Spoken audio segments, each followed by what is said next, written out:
So I have music, inspirational music to go with this, just because they're just set the mood. But it doesn't last until my whole speech, so it may just like deter me from the speech. So I'm gonna do it without the music. But anyways, okay, so.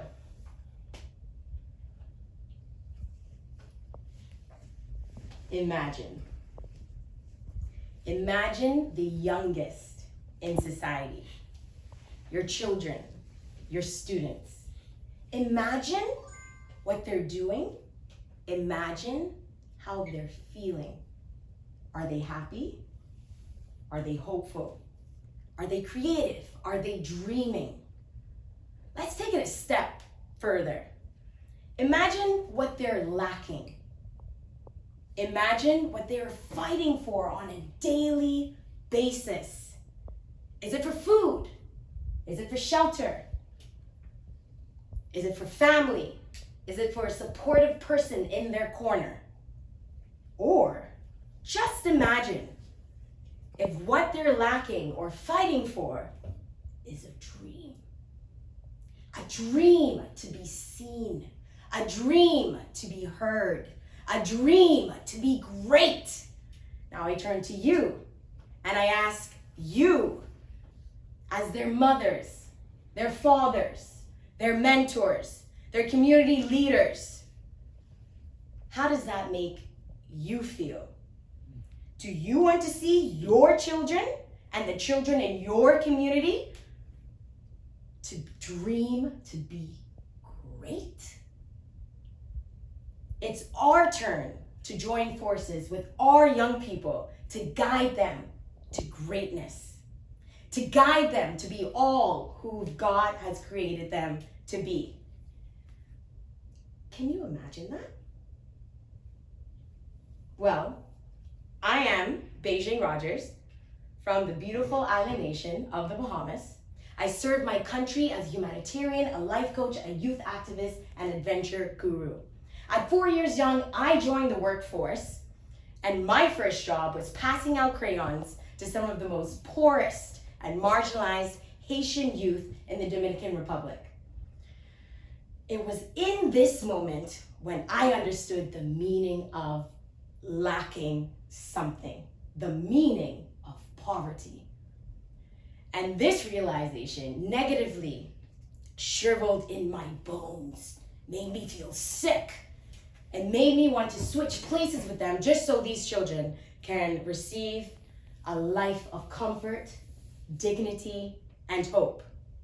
But as I got older, that sickening feeling of knowing that there were young people suffering on the same planet as me, lacking basic necessities, woke me up at night. So at 12 years old, I heard the voice of God call out to me saying, Beijing, I want you to lead the youth. This call, I was waiting for this call to change the world for the youth to never have to suffer again. And it birthed my nonprofit called IOT, It's Our Turn, where we served and empowered people in our community to find the solutions that we face in society, to take action and to execute them. I stand here before you all and ask, is it our turn? I stand before you and ask, is it our turn? And for those in the back that really did not hear me, I stand before you and ask, is it our turn? Is it? Are we ready to join hand in hand to be the mothers, the fathers, the mentors, the community leaders, the teachers for the youngest in our society, so they can finally begin to dream in a state of the art home of love, and a school taught by brilliant minds to step into the person God created them to be, where they learn and become more than functionally fully human beings of dignity. A place where their hearts, minds, souls are open to dream of the life and world God intended. Those young boys and girls I mentioned earlier in the beginning, are no longer looked upon as statistics of failure, death, and isolation. But those young people are of lives changed, purposes fulfilled, communities served, and legacies unleashed. Why? Because it's our turn.